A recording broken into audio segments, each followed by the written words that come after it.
Bismillahirrahmanirrahim. Assalamualaikum warahmatullahi wabarakatuh. Selamat sore, selamat malam, atau selamat pagi bagi teman-teman yang mengunjungi channel ini atau yang melanjutkan perjalanan kita dari episode ke episode tentang change management, khususnya versi Harvard Business Review 10 Must Reads on Change Management.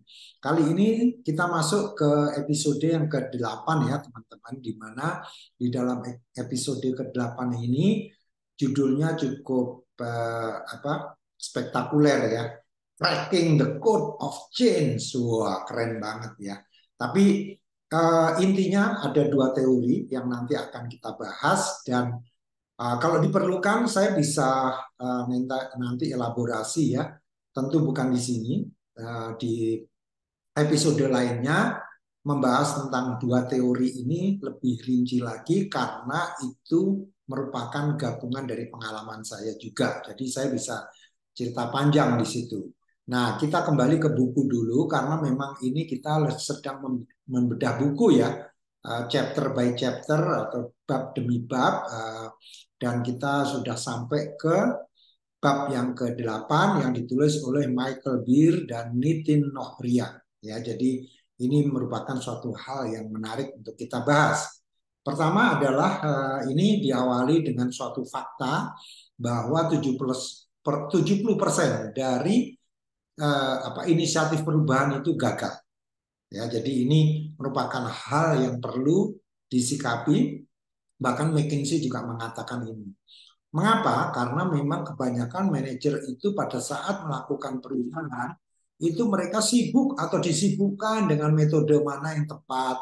Kemudian juga kadang-kadang tenggelam atau asik berdiskusi mengenai nasihat-nasihat atau pikiran-pikiran, usulan-usulan yang saling berlawanan satu sama lain. Jadi akhirnya terlalu banyak ide malah nggak berubah gitu ya. Jadi ini seringkali malah membuat perubahan itu mandek ya.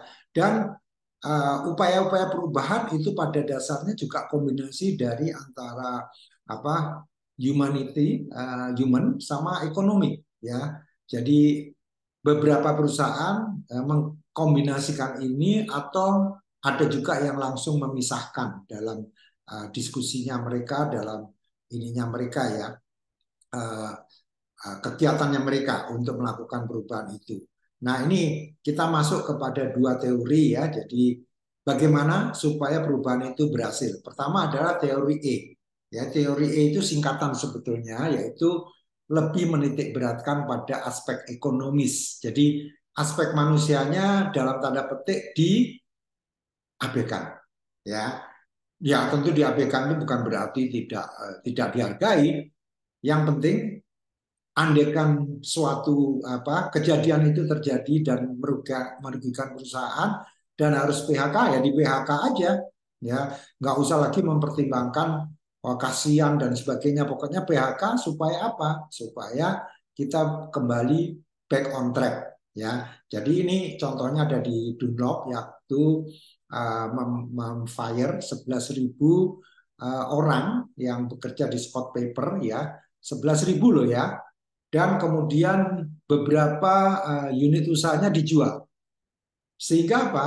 Shareholder value-nya tuh meningkat 3 kali lipat ya, sehingga menjadi 9 miliar dolar. Ya, ini adalah contoh paling bagus dari teori E. Ya, jadi bagi teman-teman yang penasaran, baca bukunya aja karena di situ diuraikan bagaimana prosesnya atau kisahnya secara rinci gitu ya. Nah, yang kedua adalah teori O. Ya, jadi teori O ini, the O teori ini lebih lembut gitu ya, karena fokusnya kepada manusia, yaitu bagaimana mengembangkan atau membangun suatu budaya kerja, ya, suatu budaya perusahaan, dan bagaimana membangun kapabilitas SDM atau human capital. Ya, jadi ini yang beberapa perusahaan di Indonesia melakukan. Jadi lebih banyak kalau di Indonesia melakukan teori O ini. Karena apa? Lebih aman. Ya, namun sayangnya ini dampaknya kepada ekonomi juga bahaya. Karena kalau terlalu nyaman dengan ini, akhirnya ekonominya nggak tercapai. Ya, jadi artinya kemudian orang mencoba menggabungkan, ya, balancing this very different approaches. Jadi banyak perusahaan yang menggabungkan approach teori O dan teori E, dua-duanya digabung. Supaya apa? Supaya dari segi ekonomis jalan, dari segi humanity juga jalan. Ya, jadi artinya membangun corporate culture itu masih tetap diperlukan. Ya, nah, namun kalau dua-duanya ini diperhatikan dengan baik, dibalance dengan baik, ini akan justru meningkatkan profit dan productivity dari perusahaan Anda. Ya, contoh kasus sebetulnya pada saat Bank Mandiri dulu melakukan uh, culture change ya di sekitar tahun 2005-2006 ya. Waktu itu masih CEO-nya Pak Agus Martowardoyo gitu ya.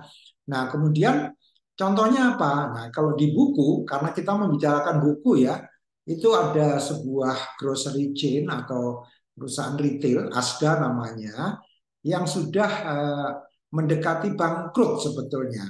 Tapi CEO-nya waktu itu namanya Archie Norman mengkombinasikan dua pendekatan ini, teori E dan O, dengan hasil yang luar biasa dan membangun suatu culture of trust and openness. Ya, jadi ini luar biasa dan coba lihat ya di bawahnya itu shareholder value-nya justru meningkat 8 kali. Jadi kalau digabungkan ya justru mendapatkan suatu hasil yang jauh lebih bagus. Ini menurut mereka di dalam buku ini ya, dua penulis ini dan kita ya karena kita membaca buku kita ya percaya saja dengan apa yang dikatakan dan tentunya mereka berdasarkan data-data real gitu dan kita nggak bisa serta-merta aja mengaplikasikannya di Indonesia, tapi kita semua bisa mendapatkan sense ya bahwa gabungan antara teori ekonomik dan teori organizational atau O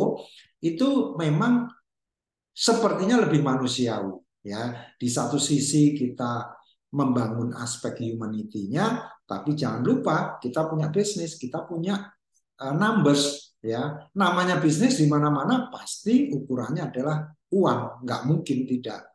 Walaupun bisnis itu juga tentunya punya aspek-aspek humanity ya. Jadi makanya digabungkan dua-duanya itu menjadi bunyi.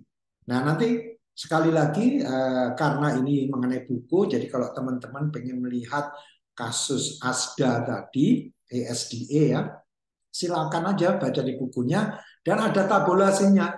Tabulasinya itu bagus sekali, fokus perubahannya apa, tujuannya apa, kemudian apa yang dilakukan dalam bentuk tabel. Jadi mudah sekali dipahami ya. Jadi kalau diperlukan nanti kita bisa bahas. Kalau perlu nanti kita ada workshop, kita bahas, tapi spesifik lebih baik di perusahaan Anda supaya kita hanya mengambil example itu sebagai template kemudian dijalankan di perusahaan Anda. Dan saya yakin, karena saya sudah membantu beberapa klien menggunakan kombinasi teori E dan O, itu lebih ampuh daripada kita menggunakan hanya salah satu dari dua itu. Misalkan hanya E aja, ekonomik aja, tentu nanti aspek SDM-nya jadi heboh gitu. Tapi kalau fokus hanya O aja, ya nggak ada duit yang kita dapat nantinya. Jadi harus dua-duanya.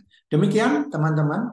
Semoga bermanfaat dan sekali lagi kalau ada pertanyaan silahkan langsung ditulis saja di kolom komen. Insya Allah nanti kita bisa bahas lebih lanjut lagi.